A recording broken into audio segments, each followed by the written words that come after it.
Chicken বডির piece পাতে পড়লেই ওর পাতে তুলে দেয়, ও ওর পাতে তুলে দেয়, নাকি ছিবড়া লাগে?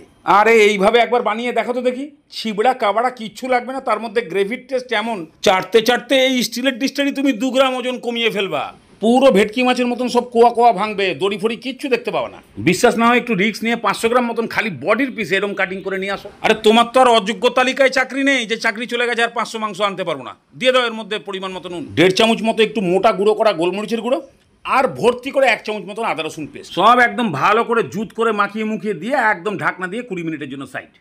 এবারে গ্রেভি বানানোর জন্য 3-4 চামচ রিফাইন তেল কড়াইতে ভালো করে গরম করে নিয়ে 2টো মিডিয়াম সাইজের পেঁয়াজকে যেরকম খুশি কেটে দিয়ে দাও। এবারে ভাজা শুরু করলেই হলো। যখনই পেঁয়াজকে এরকম দুধে আলতা কালারের দেখতে হবে, একদম রগরগে 4-5খানা কাঁচা লঙ্কা আর 1 মুঠ খানিক কাজু, বেশি না, লঙ্কার গায়ে খালি একটু ফোসকা ধরতে শুরু করলেই তেল ছেঁকে তোলো, ঠান্ডা করো, মিক্সিং জারে দাও। এর মধ্যে আবার একটা টমেটো যেরম খুশি কেটে দিয়ে ভালো করে ঘুরিয়ে পেস্ট বানিয়ে দাও।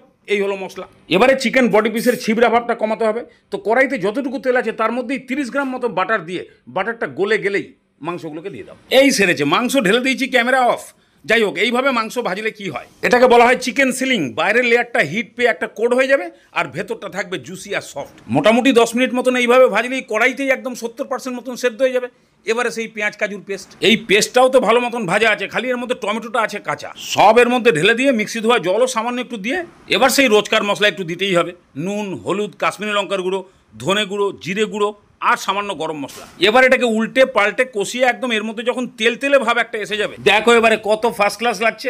এখান থেকেই তুলে রুটি দিয়ে খাওয়া যাবে। ঠিক এই সময় অল্প করে কসুরি মেথি দিয়ে আরো 2 মিনিট ভালো করে কষিয়ে দাও, বাস। তারপরেই পরিমাণ মতো জল, তবে আবার থুতনি পর্যন্ত জল দিয়ে দিও না, গোড়ালির থেকে একটু ওপর পর্যন্ত জল দিয়ে ভালো করে নাড়িয়ে চাড়িয়ে এবারে ঢাকনা দিয়ে সেদ্ধ করলেই গ্রেভিটাও মোটা হবে আর চিকেনও সব সেদ্ধ হয়ে যাবে।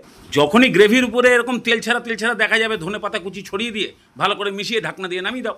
আরে ঢাকনা খুলেছি কি, সেন্ট একদম নাকের ফুটোতে গুঁতো মেরে ঢুকে একদম ব্রহ্মতল পর্যন্ত চলে গেছে। বানিয়ে দেখো তো দেখি এরমভাবে একবার। বডির পিস খাচ্ছ বলে তুমি বুঝতে পারবে নাকি? তার মধ্যে গ্রেভির এমন টেস্ট, ভাত, রুটি, লুচি, পরোটা যার সঙ্গে একে বৈঠকে বসিয়ে দেবে, বৈঠক সাকসেসফুল। আর ছিবড়া ওসব লুপ্ত প্রায়, মাছের পিসের মতন একদম পিস পিস হয়ে বেরোবে। মনে হয় সবসময় এগুলোকে ডায়লগ ভেবো না, এর মধ্যে 100% অরিজিনালিটিও আছে। তো এবারে বানাও, খাও, কমেন্ট করে জানাও, তবেই তো ভালো লাগবে আমার কাছে।